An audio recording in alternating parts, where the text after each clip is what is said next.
The rain hammered against the cracked pavement of Gangnam intersection as Benita Sam clutched her grocery bags tighter, her sneakers soaked through from the morning downpour. She was already running late for her 9 a.m. shift at the convenience store, already imagining Mr. Kim's disapproving frown when she walked in 20 minutes behind schedule. But then she saw her, the elderly Korean woman in the pale blue hanbok, standing at the edge of the crosswalk, staring at the rushing traffic with the kind of confusion that made Benita's heart clench.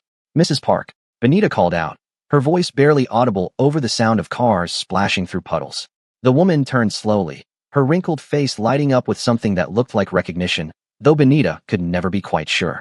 This was the 4th time in 2 weeks she'd found the old woman at this exact spot, looking lost and disoriented, her thin fingers trembling as she gripped the strap of her worn handbag. Benita set down her heavy grocery bags on the wet sidewalk and walked over, her university textbooks getting soaked in her backpack, but she didn't care. "Come on, let me help you cross," she said gently, offering her arm. Mrs. Park's small hand wrapped around Benita's elbow with surprising strength, her fingers cold even through the fabric of Benita's jacket. The light changed. Horns blared. Seoul rushed past in its typical chaotic symphony, but Benita moved with calm certainty, one steady step at a time, positioning herself on the outside to shield the elderly woman from any possible danger. A motorcycle swerved too close and Benita pulled Mrs. Park tighter against her side, her heart pounding but her steps never faltering. When they reached the other side, Benita didn't just abandon her there. She pulled out her phone, checked the medical bracelet on Mrs. Park's wrist that had the care facility's address, then gently turned the old woman in the right direction. "Serenity Care is that way, remember?" Benita said softly, pointing north. 3 blocks. Past the coffee shop with the blue sign. Mrs. Park patted her cheek affectionately, said something in Korean that Benita didn't understand but felt in her chest, then shuffled off. Benita watched her for a full 2 minutes, making sure she was steady and heading the right way, completely unaware that 50 meters behind her, a woman in a dark jacket was photographing the entire interaction. Park Ji-young had been following Mrs. Kong for 6 weeks now, ever since the care facility hired her as a private safety monitor after the 3rd wandering incident. The family was paying her well, very well, to discreetly shadow the old woman whenever she slipped out, ensure she didn't get hurt, and report back every detail. But Ji-young had never mentioned the young black woman in her reports. She'd told herself it wasn't relevant, that the girl was just a random Good Samaritan, that it didn't matter. Except it kept happening. Different days, different times, but whenever this girl, Benita, she'd learned from asking around, spotted Mrs. Kong looking confused, she stopped everything to help. Rain or shine, running late or not. It was the kind of consistency that felt important, even if Ji-young couldn't explain why. Today, though, Mrs. Kong had wandered further than usual, nearly made it to a dangerous highway entrance before Ji-young intervened. The old woman had been distressed, asking for the kind girl, becoming agitated when she wasn't there. It had taken 2 care facility staff members and a mild sedative to calm her down. Ji-young made a decision. She pulled out her phone and called the only number she had for the family. It rang 4 times before a cold male voice answered. "This is Kong Tae-sung." "Mr. Kong, this is Park Ji-young, your mother's safety monitor. I need to speak with you about something urgent." There was a pause, the sound of voices being dismissed in the background, a door closing. "Is my mother hurt?" "No, sir, but there's been a development. She's becoming increasingly distressed during her wandering episodes, and there's something you should know. Someone has been helping her. Consistently. For at least 2 months. Another pause, longer this time. "Who?" "A university student. Foreign. Nigerian. I have photographs and details. I think your mother has formed an attachment to her. Today when the girl wasn't there, your mother became very upset. She keeps asking for her." Tae-sung's voice dropped even lower, taking on an edge that made Ji-young's instincts scream warning. "Send me everything you have. Every photo, every detail, every interaction you've witnessed." "And Ji-young? If you've been withholding information about who has access to my mother." "I wasn't withholding, sir. I thought it was just random kindness. I didn't realize the pattern until recently." "Send it now, and find out everything about this girl. Where she lives, where she studies, why she's in Korea, who she associates with. I want it on my desk in 2 hours." The line went dead. Ji-young stared at her phone, a cold feeling settling in her stomach. She'd worked for enough powerful families to know when she'd just put someone in danger. The Kong family wasn't just wealthy. They had connections that ran deep into Seoul's underground, the kind of power that could make people disappear or elevate them to heights they'd never imagined. She looked at the photos on her phone, Benita's face, kind and unguarded, focused entirely on helping a confused old woman. The girl had no idea what she just walked into. Before we continue with what happens when Tae-sung discovers who's been helping his mother, smash that like button and subscribe because this story is about to take a turn nobody expected. Comment below. Would you help a stranger if you knew it might put you in danger? Now let's see what Taesung found out about Benita that made everything even more complicated. Kang Taesung stood at the floor-to-ceiling windows of his office in the Gangnam district, the city sprawling beneath him like a kingdom he'd fought brutally to control.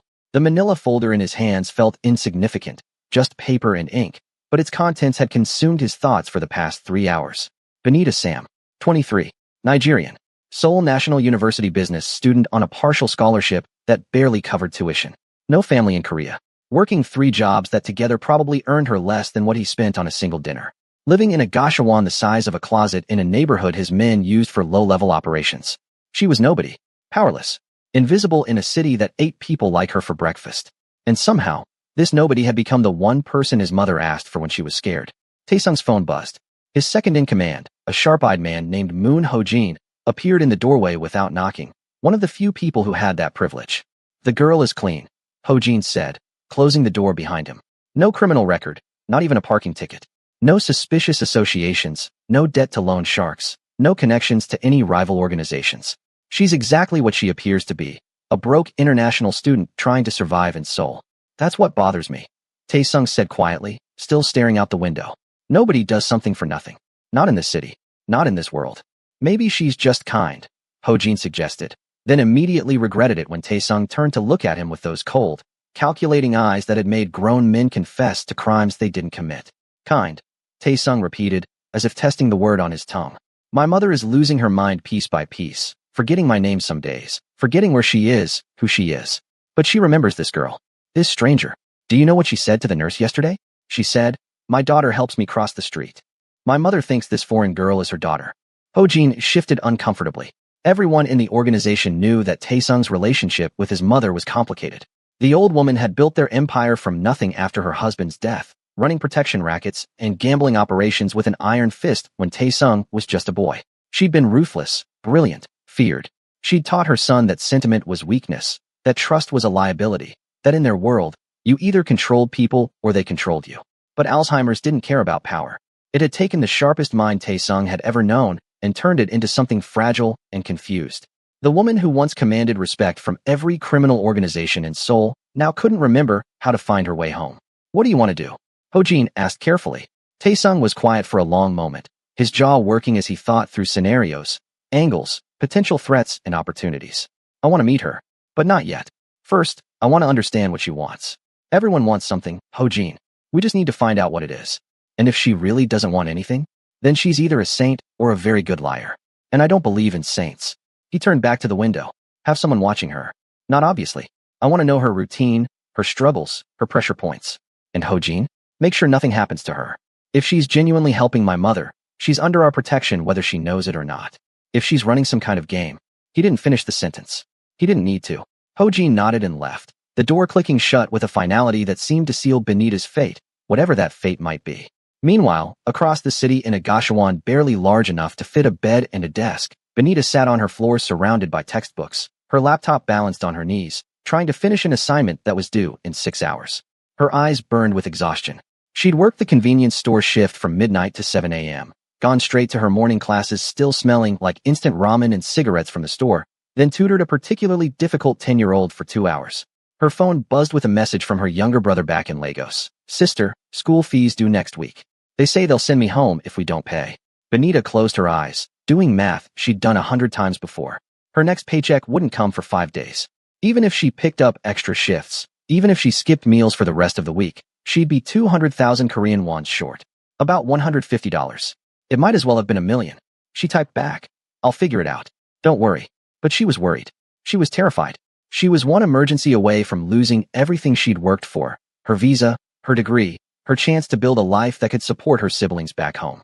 Her mother had died when she was 19, leaving her responsible for 2 younger brothers who depended on the money she sent home every month. No pressure, just 3 lives riding on her ability to work 3 jobs while maintaining the grades necessary to keep her scholarship.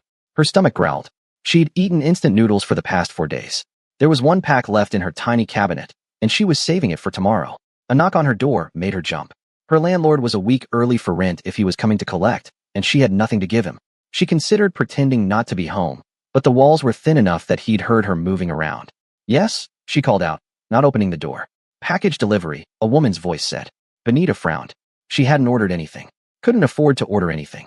She cracked the door open to find a well-dressed woman in her 40s holding a large box and a clipboard. Benita Sam? Yes. Sign here, please. Confused but too tired to argue, Benita signed. The woman handed her the box, surprisingly heavy, and left without another word. Benita brought it inside, staring at it like it might explode. There was no return address, no indication of who had sent it. She opened it carefully. Inside were groceries. Real groceries. Rice, vegetables, meat, eggs, cooking oil, instant coffee. Enough food for 2 weeks, maybe more if she was careful. And at the bottom, an envelope. Her hands shook as she opened it. Inside was 500,000 Korean wons in cash, about $375, and a simple note written in English. Thank you for your kindness to those who need it. This is not charity. This is recognition. Use it well. Benita sat down hard on her bed, the money in her hands, tears streaming down her face before she could stop them. It was enough. Enough for her brother's school fees. Enough for her rent. Enough to eat something other than instant noodles for a few weeks. It was a miracle. But miracles didn't just happen, especially not to people like her. Someone had sent this. Someone knew where she lived. Someone had been watching her. The thought should have terrified her, and part of it did. But right now, staring at the food and money that meant she could breathe for another month, she couldn't bring herself to care about the why. She picked up her phone and called her brother. Hey, she said, her voice thick with tears she tried to hide. About those school fees. I've got it. You're not going anywhere. His whoop of joy made her smile despite everything. She didn't tell him about the mysterious package. Didn't tell him that someone in Seoul, someone with resources and reach, had decided she was worth helping. Didn't tell him that for the first time since she'd arrived in Korea 2 years ago, she felt like maybe, just maybe, she wasn't completely alone in this city. What she also didn't know was that in a luxury apartment in Gangnam, Taesung was watching the video feed from the camera his team had hidden across from her Gashawon, watching her break down in tears of relief over a box of groceries and a sum of money that was pocket change to him. She's crying. Ho-jin observed unnecessarily, standing beside him. Yes, Taesung said quietly. You sure about this? Getting involved with a civilian, especially a foreign one?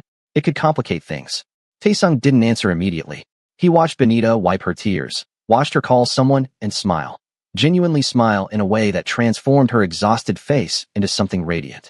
His mother's words echoed in his mind, from back when she'd still been sharp and clear. Real power isn't making people fear you. Real power is knowing who deserves your protection and having the strength to provide it. My mother asked for her, he said finally. That's enough. If you're wondering what happens when Benita discovers who's really behind this gift, hit that subscribe button because this story is about to get intense. Drop a like and comment. Would you accept help from a stranger, or would you be too suspicious? Let's see what happens when Benita tries to return the favor and accidentally walks straight into Taesung's world. 2 weeks passed before Benita saw Mrs. Park again. She'd almost convinced herself that the mysterious package had been some kind of charity mix-up, that maybe the woman who delivered it had gotten the wrong address, that she should feel guilty for keeping money that wasn't meant for her. But she'd already sent her brother's school fees, already paid her rent, already bought a winter coat that didn't have holes in the lining. There was no taking it back now. It was a Tuesday morning, unusually cold for late October, when Benita spotted the familiar pale blue hanbok near the bus stop 3 blocks from her usual route. Mrs. Park was standing in front of a closed shop, touching the glass window with her palm like she was trying to remember something just out of reach. Mrs. Park, Benita called out, jogging over despite the fact that she was already cutting it close for her 8 a.m. class. The old woman turned, and this time there was clear recognition in her eyes, not just vague familiarity, but actual recognition. Her whole face lit up. Daughter, Mrs. Park said in Korean, reaching for Benita's hands. I've been looking for you. Benita's Korean was basic at best, but she understood that word. Daughter. Her chest tightened. I'm not your daughter, Mrs. Park. I'm Benita, remember? I help you sometimes.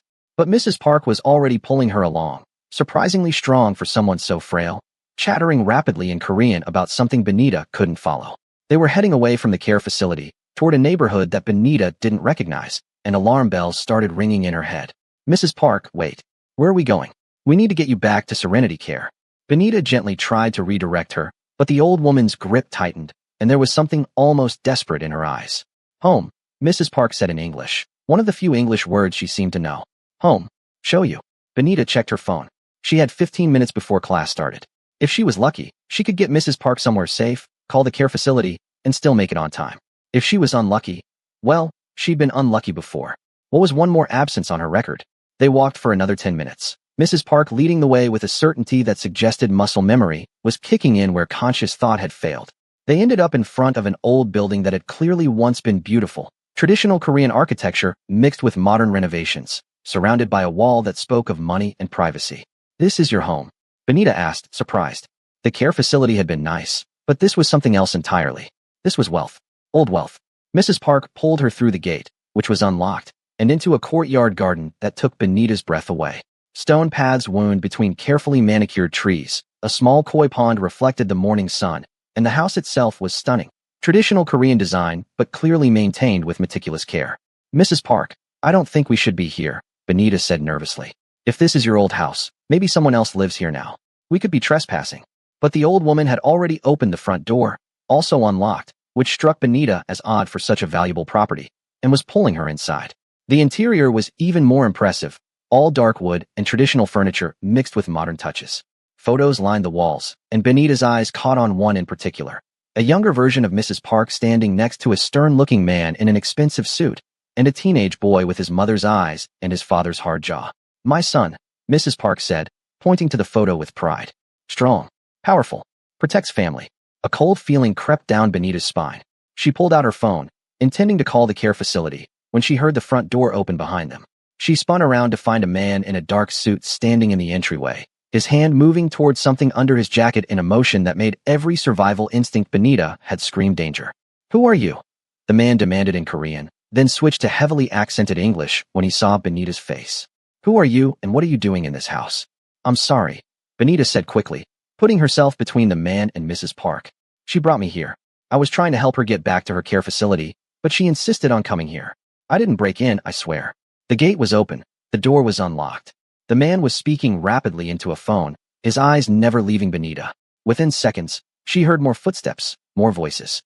3 more men appeared, all wearing similar dark suits, all looking at her with varying degrees of suspicion and hostility. Please, Benita said, her heart hammering so hard she could barely breathe. I'm not trying to steal anything or cause trouble. I just know her from the neighborhood. I help her sometimes when she looks lost. She seemed confused today, and I was trying to help. One of the men stepped forward, looking at Mrs. Park carefully. Ajumma, he said respectfully, does this girl help you? Mrs. Park nodded enthusiastically, still holding Benita's hand. My daughter, good girl, helps me cross the street. The men exchanged glances that Benita couldn't interpret. One of them pulled out his phone and made a call, speaking in rapid Korean that was too fast for Benita to follow. All she caught was one word, repeated twice, Sajangnam. Boss, you need to come with us, the first man said to Benita, his English improving now that the initial shock had passed. Our employer wants to meet you. I really can't, Benita said, pulling out her phone with shaking hands. I have class in 5 minutes. I'm already going to be late. Can I just call the care facility and... This is not a request, the man said, his voice still polite, but with an undertone of steel that made it clear Benita had no choice in the matter. You've been helping Kang Taesung's mother. He wants to thank you personally. Kang Taesung. The name meant nothing to Benita, but the way the men said it, with a mixture of respect and fear, made her stomach drop. She looked at Mrs. Park, who was smiling peacefully, completely unaware of the tension crackling through the room. Is he going to hurt me? Benita asked quietly. The man actually smiled at that, though it didn't reach his eyes. If Sajangnam wanted to hurt you, you'd already be hurt. He wants to talk. That's all. But we're going to need your phone first. What? No. I need to call my professor. Tell my roommate where I am. You'll get it back, another man said, stepping forward with his hand outstretched. But our employer values his privacy. I'm sure you understand. Benita didn't understand any of this. She was just trying to help an old woman cross the street, and now she was being detained by men who looked like they knew a dozen ways to make a body disappear. Her hands shook as she handed over her phone. Can I at least know where we're going? To meet the boss, the first man said simply. Come. We have a car waiting. They led her out through the back of the house to a black SUV with tinted windows. Mrs. Park came with them, still holding Benita's hand, still smiling like this was all perfectly normal. One of the men helped the old woman into the front seat with surprising gentleness, while Benita was directed into the back between 2 of the suited men. As the car pulled out of the driveway, Benita caught sight of her reflection in the window, eyes wide with fear, still wearing the same clothes she'd slept in, her backpack with her unfinished homework sitting uselessly between her feet. She thought about her brothers back in Lagos, about the mysterious package that had appeared at her door 2 weeks ago, about the fact that no one knew where she was right now. She thought about her grandmother's voice, the last advice she'd ever given Benita before the cancer took her. Baby girl, your kindness is your strength. But in this world, sometimes kindness puts a target on your back. Be careful who you help, because not everyone will understand that you want nothing in return. Benita closed her eyes and prayed to a god she'd been too busy to talk to in months. She prayed that whoever this Kang Taesung was, he just wanted to say thank you. She prayed that she'd make it to class tomorrow. She prayed that helping an old woman cross the street wouldn't be the last thing she ever did. If your heart is racing right now, smash that like button and subscribe because you need to see what happens when Benita comes face to face with one of Seoul's most dangerous men. Comment below. Have you ever helped someone and ended up in a situation you didn't expect? Let's see what Kang Taesung really wants with Benita. The car ride lasted 30 minutes, winding through Seoul's streets in a pattern that seemed designed to disorient. Benita tried to keep track of landmarks, street signs, anything that would help her find her way back if she needed to run. But the men flanking her weren't threatening, just watchful. They finally pulled up to a building that looked like it belonged in a crime drama. A restaurant with shuttered windows and a single red door, the kind of place that either served the best food in Seoul or laundered money for the mob. Given her current situation, Benita was betting on the latter. One of the men opened her door. This way, please. The politeness was almost worse than outright hostility. At least with hostility, you knew where you stood. This careful courtesy felt like a trap waiting to spring shut. Inside, the restaurant was empty except for a single table in the back where a man sat alone, a cup of tea steaming in front of him. He was younger than Benita expected, mid-30s maybe, with sharp features and eyes that seemed to catalog everything about her in the 3 seconds it took to cross the room. He wore an expensive suit tailored perfectly to his frame, and there was something in the way he held himself that screamed power even when sitting still. This was Kang Taesung. She knew it before anyone said his name. Sit, he said in English, gesturing to the chair across from him. Not a request. An instruction. Benita sat, her hands clasped tightly in her lap to hide their shaking. Mrs. Park was being led to a private room by one of the men, the old woman waving cheerfully at Benita like they were just having a nice family outing. Do you know who I am? Taesung asked, studying her face with an intensity that made her want to look away.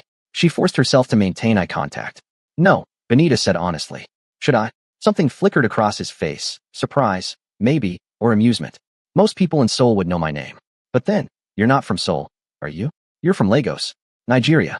23 years old. Seoul National University, business major. Working 3 jobs to support yourself and your 2 younger brothers back home. He paused, taking a sip of his tea. Your brother Daniel just paid his school fees. That must have been a relief. The blood drained from Benita's face. How do you the package? That was from you. Yes. Why?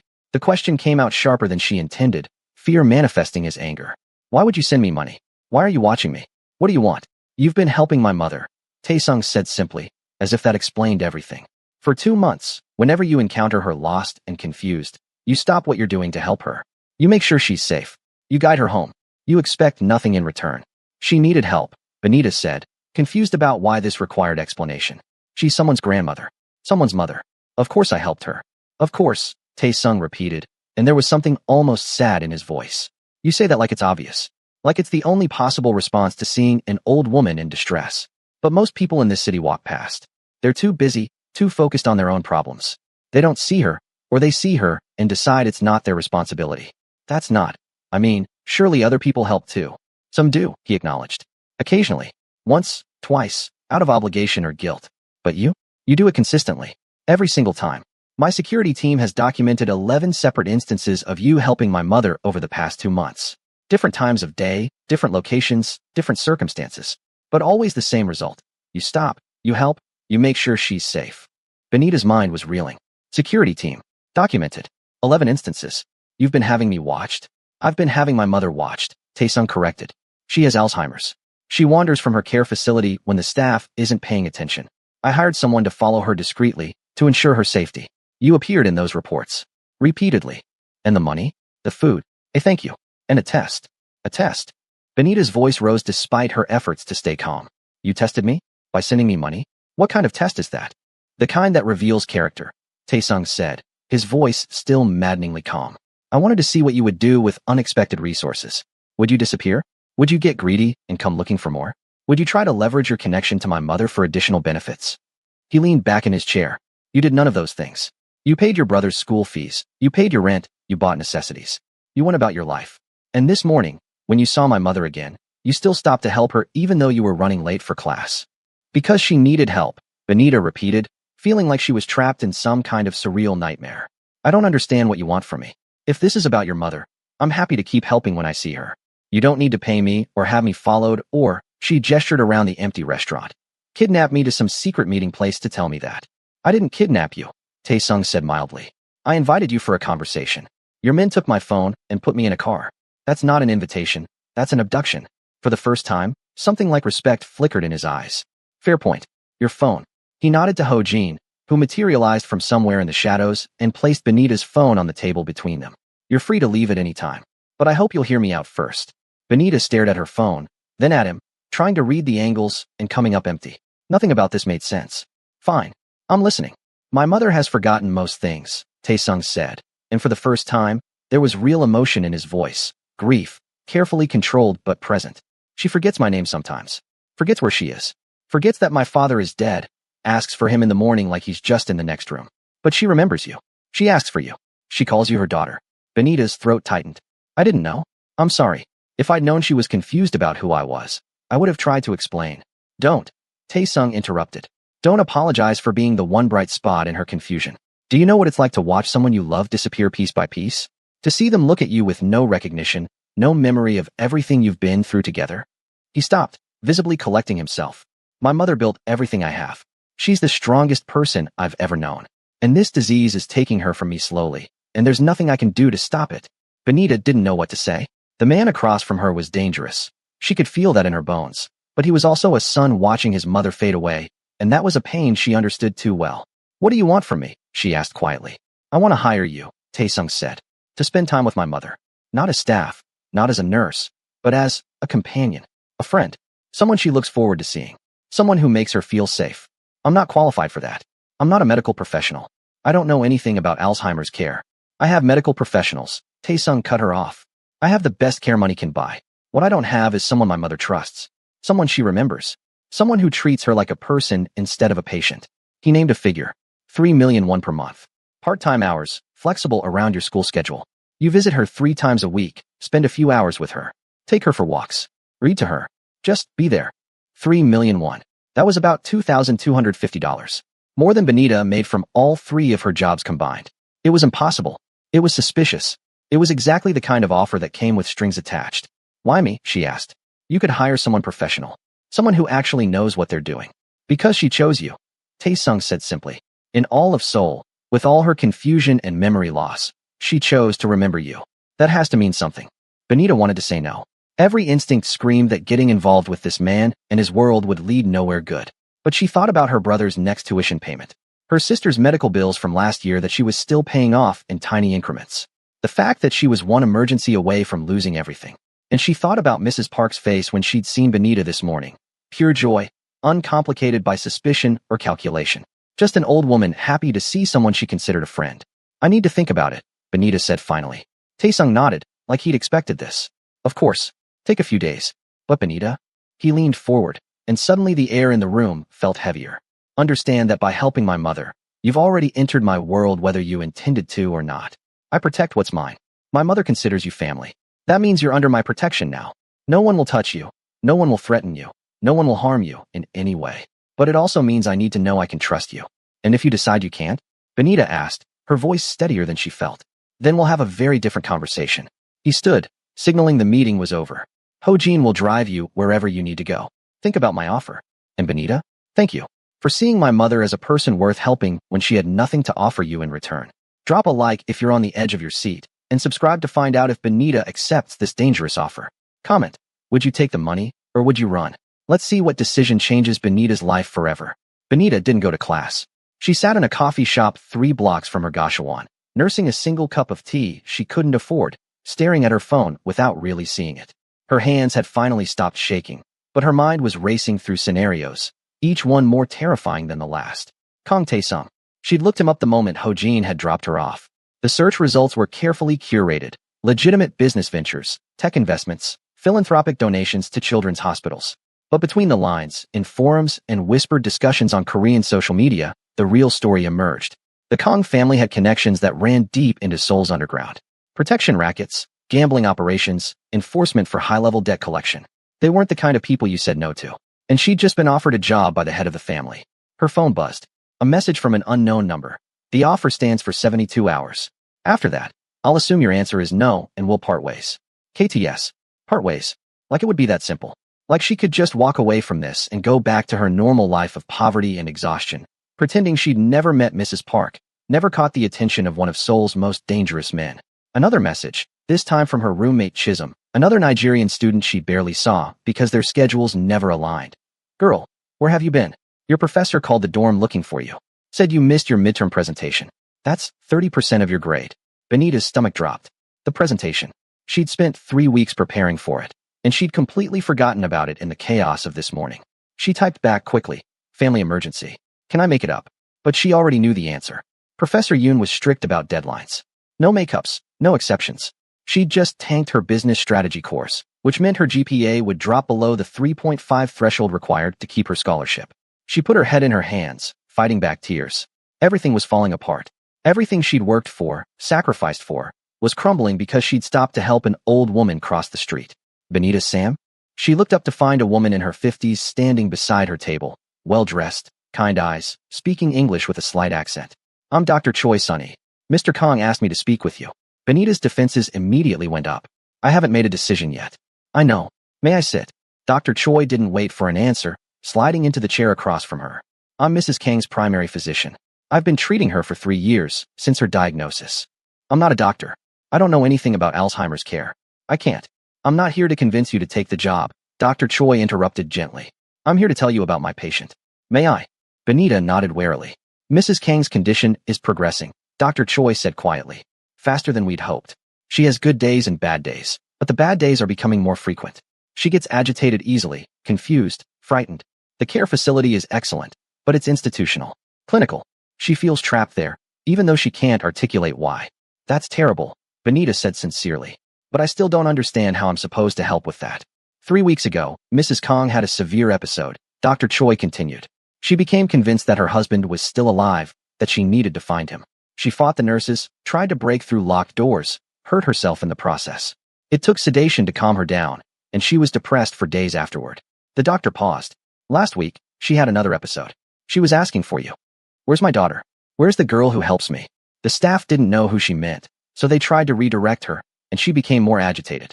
But then she found a small origami crane in her pocket, something you'd apparently made for her during one of your encounters. She held onto it, calmed down, fell asleep holding it. Benita remembered that day. Mrs. Park had seemed particularly sad, and Benita had folded the crane from a receipt, just trying to make her smile. She hadn't thought anything of it. You matter to her, Dr. Choi said simply, in a way that medicine can't quantify or replicate. And I know that Mr. Kong can be intimidating. His world is complicated and often dangerous. But when it comes to his mother, everything he does comes from love. He's trying to give her whatever happiness he can in the time she has left. How much time? Benita asked quietly. That's impossible to say with Alzheimer's. Could be years. Could be months. But the person she is now, the one who remembers you, who lights up when she sees you, that person is already slipping away. Soon she won't remember anyone, including herself. Benita's eyes burned. She thought about her own grandmother, about sitting by her hospital bed in those final weeks, about how desperately she'd wished for one more conversation, one more smile, one more moment of recognition before the cancer took everything. I failed my midterm today, Benita said, the words spilling out before she could stop them. Because I was helping Mrs. Park. Because your employer decided to have me brought in for a meeting. My scholarship is probably gone. I'm probably going to have to drop out and go back to Nigeria. So even if I wanted to help, even if I could help, I don't know how much longer I'll even be in Korea. Dr. Choi was quiet for a moment, then pulled out her phone and made a call. She spoke in rapid Korean, her tone respectful but firm. Then she handed the phone to Benita. Mr. Kong wants to speak with you. Benita took the phone reluctantly. Hello. You missed your presentation because of me, Taesung said without preamble. That was my fault. Give me your professor's name and contact information. I'll handle it. You can't just handle a university professor. That's not how. Benita, I own a significant portion of Seoul National University's endowment fund. I sit on their board of trustees. Your professor will allow you to make up your presentation, and it will not affect your scholarship status. Give me the information. The casual way he said it, the absolute certainty that his money and power could fix anything, should have repulsed her. Instead, she felt a desperate, shameful relief. Professor Yoon Jin-ho. Business Strategy, Section C. Done. You'll have an email within the hour confirming your makeup presentation is scheduled for next week. Anything else you need? I don't. This isn't. Benita struggled to find words. You can't just throw money at problems and expect them to disappear. I can actually. It's one of the few benefits of having money. Now, do you need anything else? Housing? Better working conditions? Should I speak to your employer at the convenience store about the customer who was racist to you last month? How do you know about that? Benita asked, But she already knew the answer. He'd been watching her, documenting her life. Probably knew more about her daily struggles than she wanted to admit. I protect what's mine, Tae-sung said, echoing his earlier words. My mother loves you. That makes you mine. So I'll ask again, what do you need? I need to think, Benita said firmly. I need time to process all of this without feeling like I'm being manipulated or controlled or… You have 72 hours, he reminded her. Use them wisely. He hung up. Benita handed the phone back to Dr. Choi, feeling like she'd just been steamrolled by a force of nature disguised as a businessman. Does he always get what he wants? Usually, Dr. Choi admitted with a slight smile. But I've known Tae-sung since he was a teenager. Under all that power and control, he's just a man who's terrified of losing his mother. The same way you're terrified of losing your brothers, of failing the people who depend on you. She stood, preparing to leave. Think about it. And Benita, whatever you decide, make sure it's really your choice. Don't let fear or obligation or even compassion push you into something you're not ready for. Mrs. Kong would want you to choose freely. After she left, Benita sat alone in the coffee shop until the staff started giving her looks that suggested she needed to order something else or leave. She walked back to her gashawon in a daze, climbed the stairs to her tiny room, and found another package waiting outside her door. This one was smaller. Inside was a smartphone, new, expensive, already programmed with a single contact, KTS. And a note. Your old phone is too easy to track. Use this if you want privacy from everyone except me. T. Benita laughed, a slightly hysterical sound that echoed in the narrow hallway. Privacy from everyone except him. As if that was reassuring. As if she wasn't already completely trapped in a web she didn't understand, spun by a man who seemed to know exactly which strings to pull to get what he wanted. She went inside, locked her door, and called her brother Daniel on her old phone. Sister, did you hear? My school fees are paid. I can stay. His excitement was infectious, pure joy untainted by the complicated reality of where that money had come from. I heard, Benita said, trying to match his energy. I'm so proud of you, Daniel. Keep working hard, okay? I will. Sister, are you okay? You sound tired. Just a long day, she said, which was possibly the understatement of the century. I love you. Tell Emmanuel I love him too. We love you too. You're the best sister in the world. After they hung up, Benita sat on her bed and cried. Not the desperate tears from earlier, but something deeper. Grief for the simple life she'd had just this morning, before she'd known about Kang Tae-sung and his world. Grief for the innocence of helping an old woman without understanding the cost. But also, beneath the fear and uncertainty, a tiny spark of something else. Hope. The possibility that maybe, just maybe, she could help Mrs. Park. That she could make someone's last coherent moments a little brighter. That her kindness hadn't been a mistake, but a door opening to something she never could have imagined. If you're invested in Benita's impossible choice, hit that like button and subscribe because the next part changes everything. Comment below, what would you do in her situation? Let's see what happens when Benita makes her decision. Benita had 48 hours left to decide when everything went wrong. She was working the night shift at the Family Mart, restocking shelves at 2 a.m., when 3 drunk men stumbled in. She recognized the type immediately. Salarymen who'd been drinking since dinner, looking for trouble or cigarettes or both. Usually they were harmless, just loud and sloppy. But tonight, one of them focused on her with the kind of attention that made her skin crawl. Hey, African girl, he called out in slurred Korean, using a term that wasn't quite a slur, but wasn't friendly either. You speak Korean? A little, Benita said carefully, keeping her voice neutral, professional. Can I help you find something? You can help me with lots of things, he said, grinning at his friends, who laughed like he'd said something clever. He moved closer, invading her space, smelling like soju and cigarettes. How much for private English lesson? Benita stepped back, maintaining her customer service smile, even though her heart was racing. I'm sorry, sir, I don't do private tutoring. If you're looking for language lessons, I can recommend some schools. He grabbed her wrist. Not hard enough to hurt, but firm enough to prevent her from pulling away. I think you misunderstand. I'm not asking about English. His friends were still laughing, not intervening, treating this like entertainment. Sir, please let go, Benita said firmly, abandoning the polite tone. You need to leave. Or what? You call your boss. He leaned in closer. You think he cares what happens to foreign workers? You're replaceable. Benita was reaching for the panic button under the counter when the bell above the door chimed. 2 men in dark suits walked in. Not customers, she realized immediately. They moved with purpose, their eyes scanning the store with professional efficiency before landing on the scene at the counter. The drunk man's grip on her wrist loosened as he registered the newcomers. Something in their bearing, their stance, triggered his survival instincts even through the alcohol. We were just leaving, he mumbled, backing away. Yes, you were, one of the suited men said in Korean, his voice pleasant, but carrying an undertone that made it clear this wasn't a suggestion. And you're going to apologize to the lady first. I didn't do anything. The man's hand moved to his jacket, not threatening, just a reminder that he could be threatening if necessary. Apologize. The drunk man muttered something that might have been an apology and scrambled out with his friends. The bell chimed again as they left, and suddenly the store felt very quiet. Are you all right? The first man asked Benita in English, his accent American educated. I'm fine, Benita said, even though she wasn't. Her hands were shaking, adrenaline still flooding her system. Did Mr. Kong send you?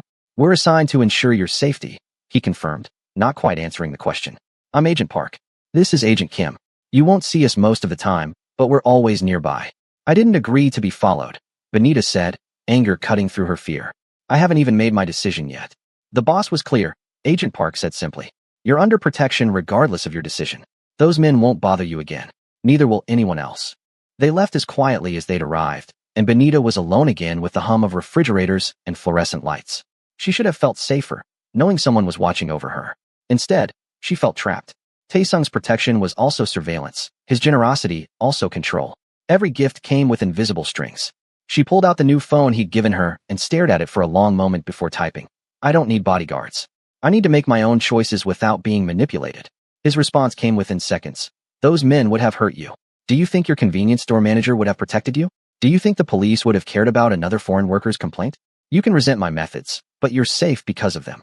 Benita wanted to argue, to push back against his assumption that she needed his protection, that she couldn't take care of herself. But he was right, and that made it worse. She was vulnerable in ways she'd been trying not to think about.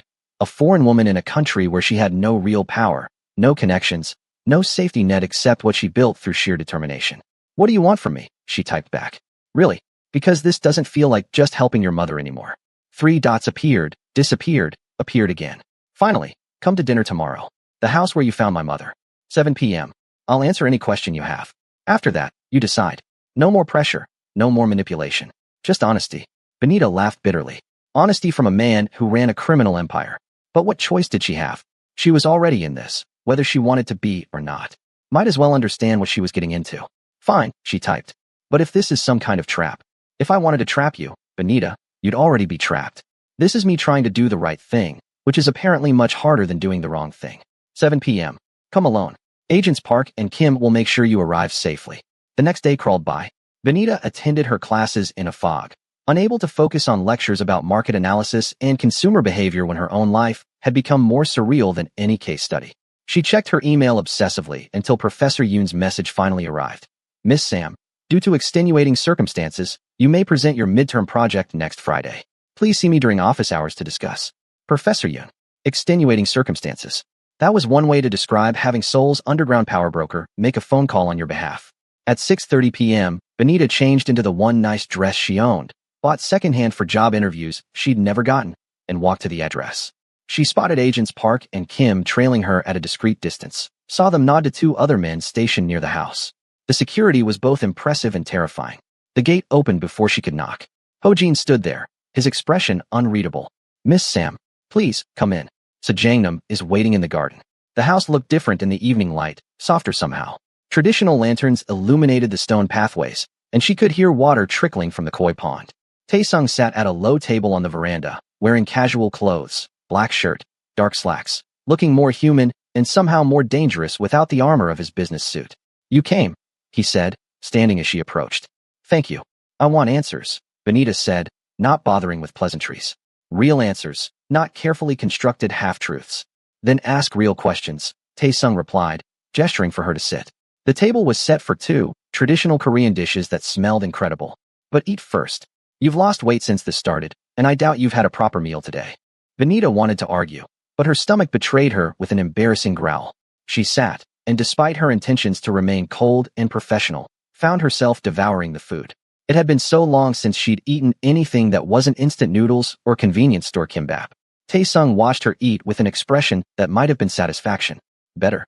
Don't patronize me, Benita said around a mouthful of bulgogi. Just because I'm hungry doesn't mean I trust you. Good, he said, surprising her. You shouldn't trust me. I'm not a good man, Benita. I've done things that would horrify you.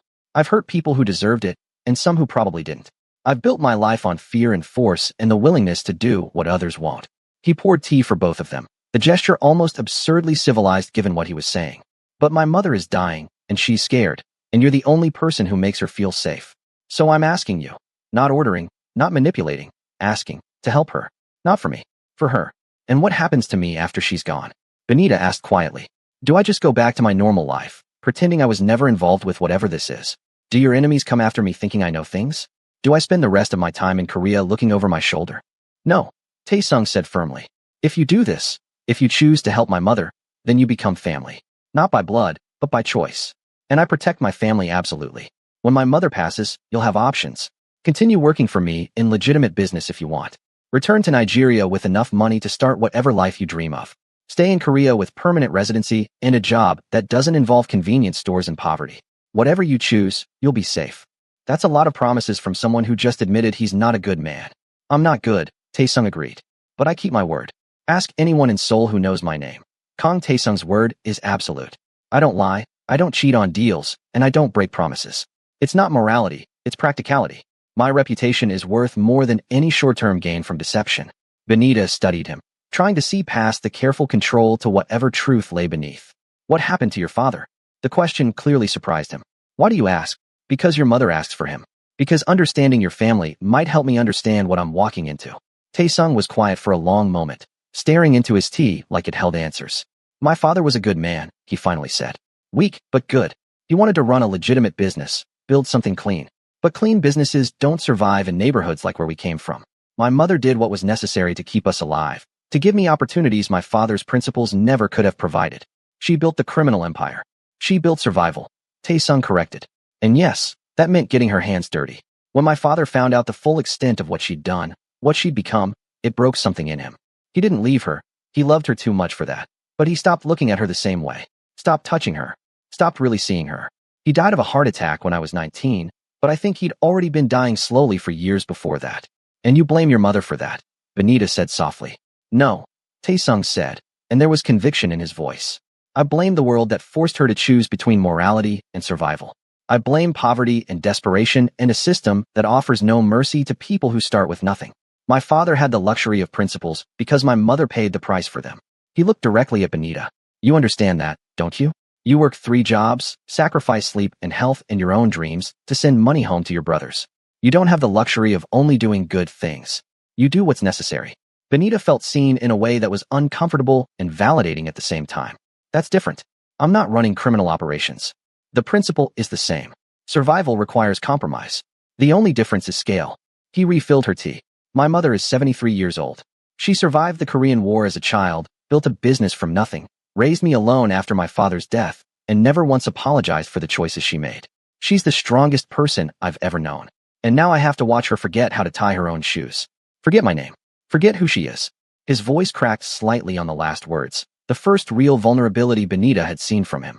I'm sorry, Benita said, and meant it. Don't be sorry. Just help her. However much time she has left where she still remembers anything, I want her to be happy. And you make her happy. That's all I'm asking for. For 3 million won a month, Benita pointed out. That's not charity, that's a salary. What's the real catch? Tae-sung smiled slightly. Smart. The catch is that you'll see things. Hear things. Meet people who are part of my world. You'll be trusted with access to my family, which means you'll inevitably learn details about my business. I need to know you won't use that information against me or sell it to my enemies. I don't even know who your enemies are. And it's better that way. But you'll need to sign a non-disclosure agreement. Anything you see or hear related to my business stays confidential. Forever. The penalty for breaking that agreement is severe. How severe? Severe enough that you should never test it, Tae-sung said flatly. I'm trying to be honest with you, Benita. This job comes with money and protection, but it also comes with risks. You'll be associated with me, which makes you a potential target for people who want to hurt me. You'll know things that could be dangerous to know. And you'll have to accept that the man paying your salary has done things that would probably keep you awake at night if you knew the details. Benita pushed her plate away, her appetite gone despite the food remaining. This is insane. You know that, right? I came to Korea to get a business degree and build a better life, not to get involved with organized crime. Life rarely asks permission before changing direction, Tae-sung said. You can say no. Walk away right now. I'll make sure you're safe, make sure your scholarship is protected, and we'll never speak again. My mother will be disappointed, confused, probably upset. But she'll forget eventually. She forgets everything eventually. The pain in those last words was palpable. That's manipulative, Benita accused. Using your mother's condition to guilt me into agreeing. Yes, Tae-sung admitted without shame. I'm using every tool I have to get what I want, which is happiness for my mother in her final coherent months. But I'm also being honest about what this entails. That's more than most people in my position would offer. Benita stood up, needing to move, to think without his intense gaze on her. She walked to the edge of the veranda, looking out at the garden where Mrs. Park had led her just yesterday morning. It felt like a lifetime ago. Can I meet her again before I decide? Benita asked. Your mother. Can I see her? Talk to her. Without an audience or pressure, or all of this? She gestured vaguely at the house, the guards, the entire, overwhelming situation. Of course, Taesung said. I'll arrange for you to visit her tomorrow at the care facility. Just you and her. I won't even be there. Dr. Choi will be present in case of any medical issues, but otherwise, it's just time with my mother. See how she is on a typical day. Then decide. Benita nodded slowly. And if I say no? If I meet her and decide I can't do this? Then you say no? And I mean what I said. You'll be safe, your scholarship protected, your life your own. I don't punish people for refusing to help, Benita. That would make me the villain in this story, and I'd like to think I'm at least a complicated antihero. He said it with a slight smile that didn't reach his eyes. You're definitely not the hero, Benita said, but without real venom. No, he agreed. But I might be the best option you have right now. Tomorrow, 2 p.m., Serenity Care Facility. Dr. Choi will meet you at the entrance. Take all the time you need. Ho-jin appeared silently to escort her out, and Benita found herself back on the street with Agents Park and Kim shadowing her at a distance, her head spinning with questions and doubts, and the terrible certainty that no matter what she decided, her life would never be simple again. That night, she video called her brothers. Daniel answered, Emmanuel's face appearing beside his on the screen, both of them grinning. Sister, we were just talking about you. Good things, I hope, Benita said, trying to sound normal, cheerful, like she wasn't contemplating accepting money from a crime boss to spend time with his dying mother. Daniel said you're dating a rich Korean guy, Emmanuel announced, making Daniel smack his shoulder. I did not say that. I said maybe she met someone nice who helped her out. You're the one who made it weird. I'm not dating anyone, Benita said quickly. I made a friend. An elderly woman who needs help sometimes. Her son offered to pay me to spend time with her since I was already doing it for free. That's perfect, Daniel said. See, Emmanuel? I told you sister is too smart to be dating. She's focused on her career. Actually, Benita said slowly, I wanted to ask you both something. If I took a job that paid really well but was complicated, maybe not dangerous exactly, but involved with people who aren't entirely legitimate, would you want me to take it? Both boys were quiet for a moment. Then Emmanuel, who was only 16 but somehow always the wise one, said, Is it legal? The job itself? Yes. Spending time with an old lady, keeping her company. Completely legal. But the people paying you, Daniel pressed, are probably not entirely legal in how they make their money, Benita admitted. Will it help you? Emmanuel asked. Will it make your life easier? Let you study without working 3 jobs? Let you sleep more than 4 hours a night? Benita's throat tightened. She hadn't realized they knew how little she slept. Yes, it would help a lot. Then take it, Daniel said firmly.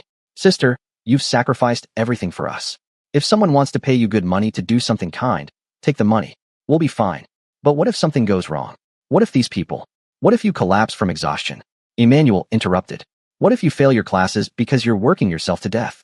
What if we lose you because you're too proud to accept help? His voice cracked slightly. We already lost Mama. We can't lose you too. Benita was crying openly now, not even trying to hide it. I love you both so much. We love you too, they said in unison. Now stop crying and go get that money. After they hung up, Benita sat in her tiny gashawan and made a list on a piece of paper.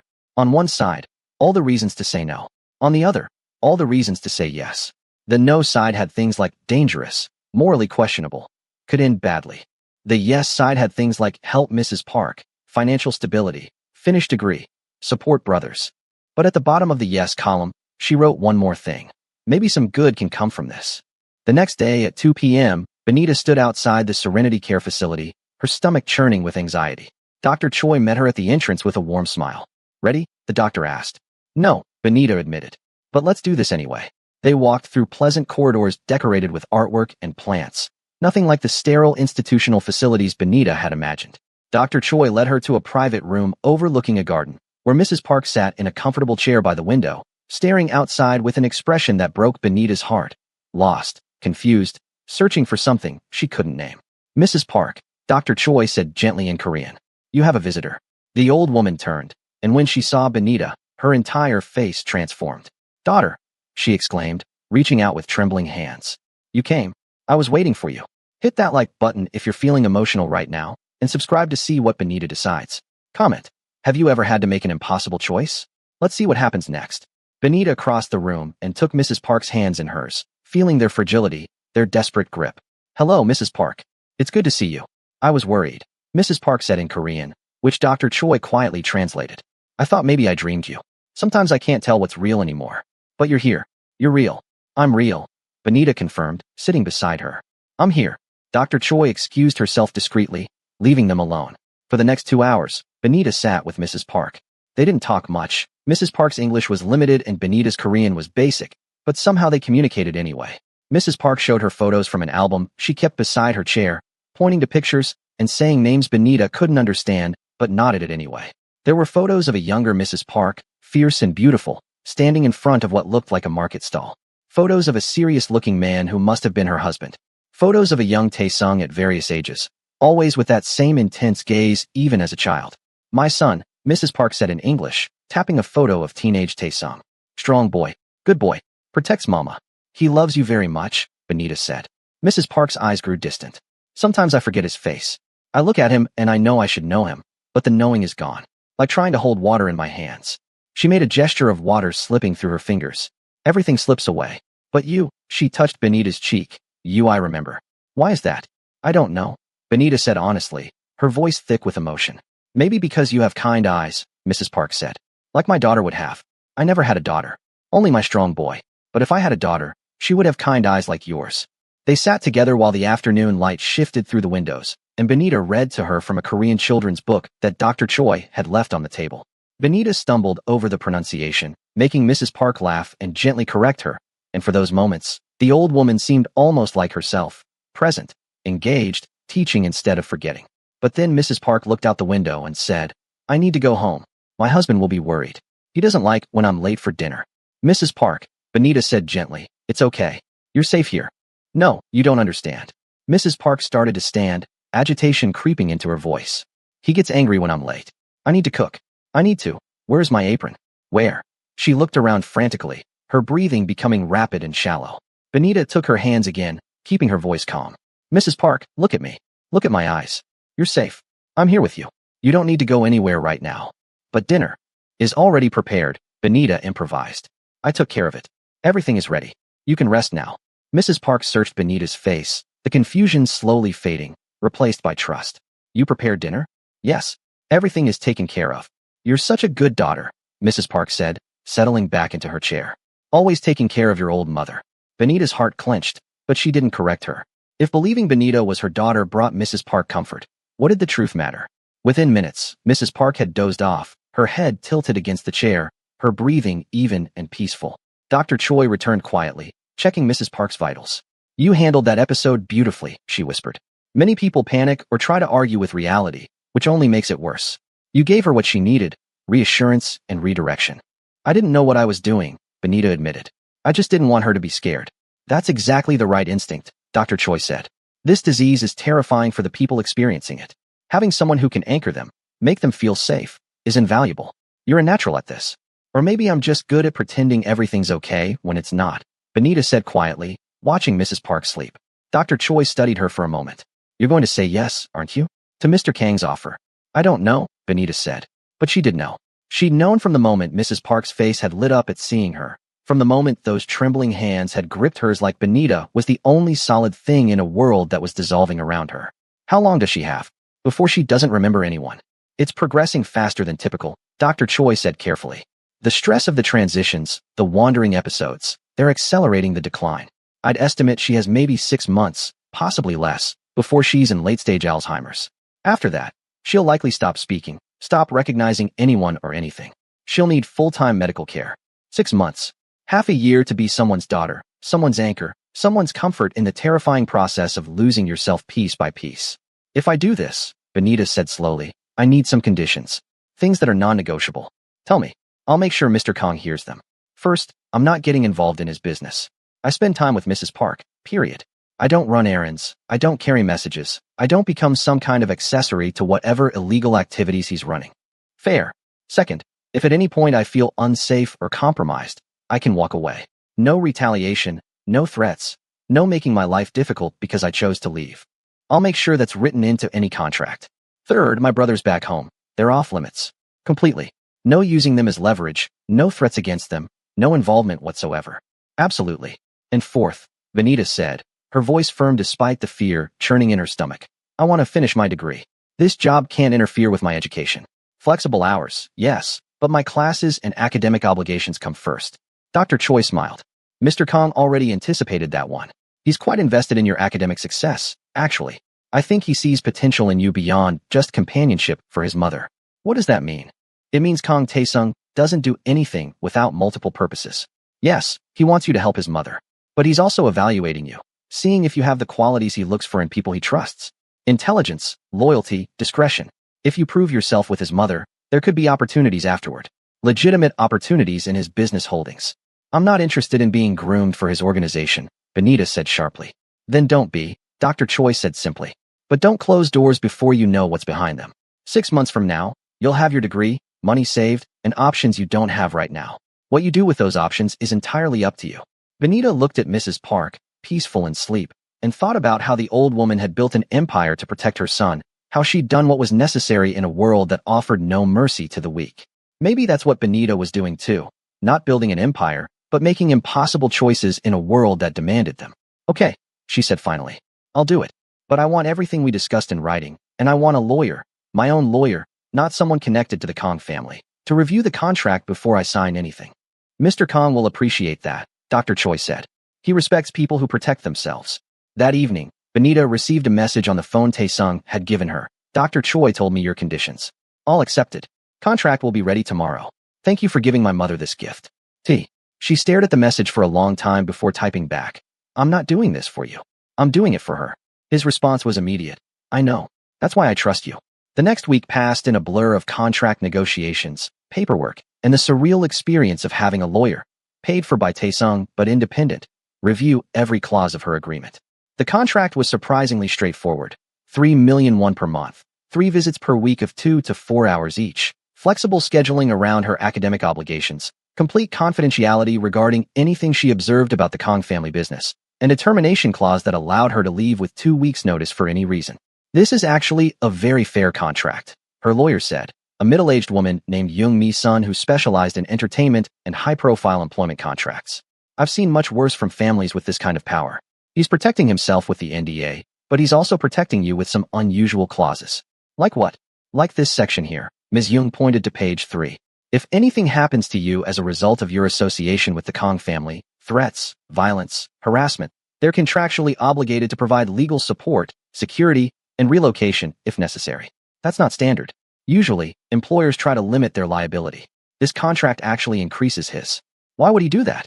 Ms. Young looked at her over her glasses. Because he's either genuinely concerned for your welfare, or he's setting up a legal framework that makes it very difficult for you to later claim you were coerced or endangered. Probably both. These kinds of people think 10 steps ahead. Benita signed the contract on a Friday afternoon in Ms. Young's office, her hand steady despite the weight of what she was agreeing to. The moment her pen left the paper, her phone buzzed with a bank notification. 3 million Korean wons had been deposited into her account. That night, she quit 2 of her 3 jobs, kept the tutoring because she actually enjoyed it, but said goodbye to the convenience store and the translation work that had been slowly destroying her sleep schedule and her sanity. Her manager at the Family Mart was surprised but understanding. You find better opportunity? He asked in broken English. Something like that, Benita said. Good for you. You work too hard. Too much stress for a young person. If only he knew that her new job came with its own kind of stress, the kind that involved bodyguards and crime bosses, and the knowledge that she was now tangled in a world where mistakes could be fatal. Her first official visit with Mrs. Park was scheduled for Monday afternoon. Sunday night, unable to sleep, Benita researched Alzheimer's care, read articles about communication strategies and behavioral management, watched videos of families dealing with the disease.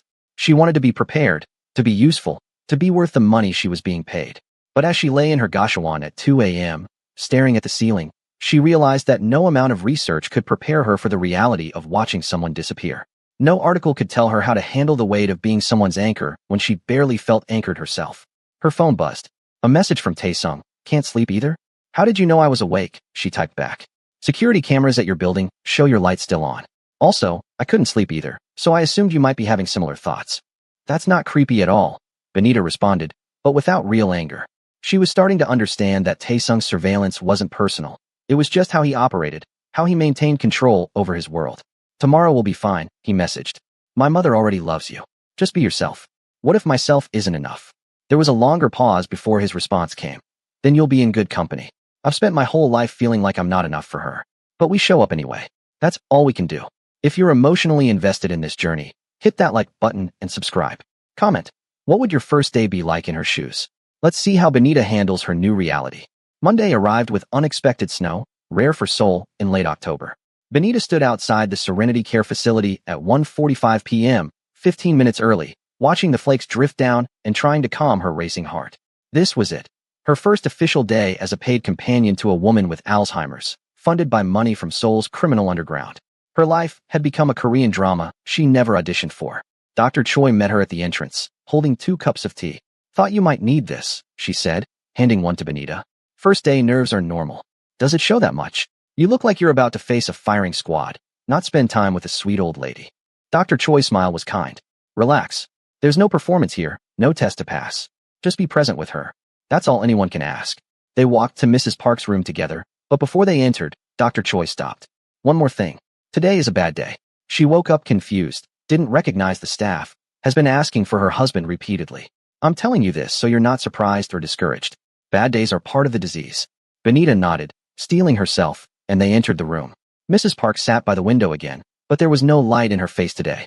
She looked smaller somehow, more fragile, her hands twisting anxiously in her lap. Mrs. Park, Dr. Choi said gently in Korean, your friend Benita is here. The old woman looked up, and for a terrible moment, there was no recognition in her eyes. Benita's heart sank. But then, slowly, something shifted in Mrs. Park's expression, not full recognition, but a sense of familiarity, of safety. Do I know you? Mrs. Park asked in Korean. Benita sat down carefully, keeping her movements slow and non-threatening. Yes, we're friends. I'm Benita. I help you sometimes, remember?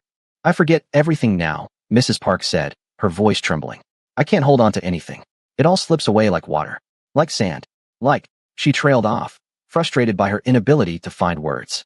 That must be scary, Benita said softly. Mrs. Park's eyes filled with tears.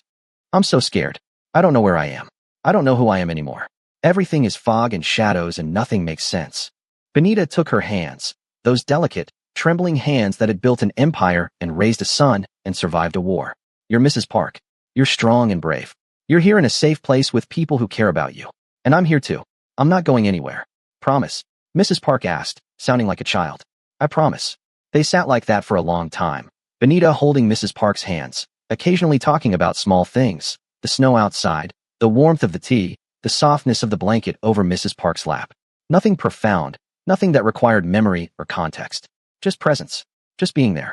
Gradually, Mrs. Park calmed. The anxiety lines around her mouth softened. She didn't remember who Benita was, but she responded to the calmness, the gentle voice, the patient presence. They looked at photo albums again, and this time Mrs. Park couldn't name anyone in the pictures, but she smiled at them anyway, responding to some emotional memory that transcended conscious recall. This one, Mrs. Park said, pointing to a photo of young Tae-sung, maybe 7 or 8 years old, grinning at the camera with a missing front tooth. This boy? I love this boy. I don't remember his name, but I love him so much it hurts. Benita's throat tightened. He loves you too. Very much. He thinks about you all the time. Does he visit? Yes. Often. I wish I could remember his face when he's not here. I wish I could hold on to something. Anything. Mrs. Park closed the album with shaking hands. What's the point of a life you can't remember? What's the point of love if it just evaporates like it never existed? It existed, Benita said firmly. Just because you can't remember doesn't mean it wasn't real. That boy you love, he remembers. He carries all those memories for both of you. Your love shaped him into who he is. That doesn't disappear just because the memory does. Mrs. Park studied Benita's face for a long moment. You're very wise for someone so young. I'm not wise. I'm just trying to help. Why? Why do you help an old woman who can't even remember your name? It was the same question Tae-sung had asked, the same question Benita had been asking herself. She thought about all the complicated reasons, the money, the protection, the opportunity. But sitting here in this room with this frightened, fading woman, none of that felt like the real answer. Because my grandmother taught me that we're all just walking each other home, Benita said quietly. Everyone ends up at the same place eventually. The kindness we show along the way is all that really matters. Mrs. Park smiled, really smiled, and squeezed Benita's hands. Your grandmother sounds like a very smart woman. She she died 3 years ago. Cancer. I'm sorry, Mrs. Park said, and in that moment, she sounded completely lucid, completely present. Losing the people who shape us. That's the hardest thing. Harder than forgetting. At least forgetting doesn't hurt quite as much. They spent another hour together before Mrs. Park grew tired. As Benita prepared to leave, the old woman grabbed her wrist with surprising strength. You'll come back? I'll come back. Wednesday afternoon. I promise. I won't remember this conversation. That's okay. I'll remember for both of us. Outside Mrs. Park's room, Dr. Choi was waiting with an expression that might have been approval. You're good at this. Really good. I don't feel good at it. I feel like I'm drowning and pretending I can swim. That's most of life, isn't it? Dr. Choi said. Mr. Kong is waiting in the family conference room if you have a few minutes. He'd like to speak with you. Benita's stomach nodded. Is something wrong? No. I think he just wants to thank you. And probably assess how you're handling things. The conference room was small and private, with a view of the facility's garden. Taesung stood by the window, his back to the door, his posture rigid. He didn't turn immediately when Benita entered. She didn't remember me this morning, he said quietly. I visited before my morning meetings. Brought her favorite pastries from the bakery she used to love. She looked at me like I was a stranger. Polite, but completely blank.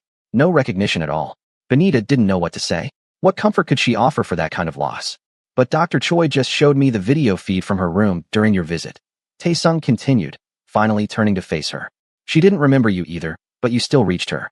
Still made her feel safe. He stopped, his jaw working as he struggled with emotion. That's everything. Thank you. I didn't do anything special, Benita said. I just sat with her. That's what's special about it, Taesung said. You just sat with her. No agenda. No trying to force memory or recognition. You met her where she was. Most people can't do that. They want the person they remember, not the person standing in front of them. Your mother talked about that, Benita said. About love evaporating. About the point of a life you can't remember. What did you tell her? That just because she forgets doesn't mean it wasn't real. That you carry the memories for both of you now. Taesung was quiet for a long moment. My father used to say something similar. That love isn't about being remembered. It's about how you change the people you touch. That we're all just collections of everyone who ever loved us. He smiled sadly. I didn't understand what he meant until now. He sounds like he was a good man. He was. Too good for the life my mother built. But he stayed anyway because he loved her. Even when that love cost him pieces of himself. Taesung moved away from the window, his businessman persona sliding back into place. You did well today. Better than I expected for a first visit on a difficult day. The second payment will be in your account tonight, along with a bonus for handling things so gracefully. You don't need to pay me extra. We have a contract. Consider it a signing bonus then. Use it however you want. Send it to your brothers. Save it. Buy yourself something that isn't secondhand for once. He pulled out an envelope. Also, this is for you. A new ID card that identifies you as family for the facility. It gives you 24/7 access to visit my mother whenever you want, not just scheduled times. If she's having a crisis and the staff thinks your presence would help, they'll call you. You're not obligated to respond to those calls, but the option is there. Benita took the envelope, the weight of it feeling heavier than it should. I'm not actually family. No, Taesung agreed. But my mother thinks you are, and that's close enough. In her mind, you're her daughter. And honestly, you've shown more care for her in 3 visits than most of my actual relatives have in 3 years. Blood doesn't make family. Choice does. She chose you. I'm just making it official. This is a lot, Benita said, overwhelmed by the ID card, the bonus, the trust being placed in her. You can handle it, Taesung said with certainty. I'm a good judge of character, Benita. I have to be. My life depends on knowing who to trust and who to destroy. You're someone worth trusting. Now go home, rest, process today. Wednesday will be easier. They usually are after the first time. But Wednesday wasn't easier. Mrs. Park had fallen during the night. Nothing serious but enough to frighten her. And she spent most of Benita's visit crying about wanting to go home, wanting her husband, wanting things to make sense again. Benita held her through it, reading children's stories in halting Korean, singing soft songs her grandmother used to sing, just being present through the storm of confusion and fear. Friday was better. Mrs. Park was having a good day, recognized Benita immediately, asked her to bring Korean food next time because the food here tastes like cardboard. They laughed together, took a short walk in the garden despite the cold, watched snow fall through the windows like they were inside a snow globe, separate from the rest of the world. And so the weeks began to take shape. 3 visits that varied wildly depending on Mrs. Park's clarity that day. Good days where they talked and laughed, and Benita could almost pretend nothing was wrong. Bad days where Mrs. Park didn't know where or who she was, where fear and confusion ruled everything. In between days where recognition flickered in and out like a faulty light bulb, where Mrs. Park called her by different names, daughter, sister, friend, and Benita answered to all of them. Through it all, Taesung remained a presence in the background. Sometimes he was there when Benita arrived, leaving as she entered, their exchanges brief and professional. Other times she'd receive messages late at night, Thank you for staying an extra hour today. Or Dr. Choi said you handled the medication situation well. Or simply, you're making a difference.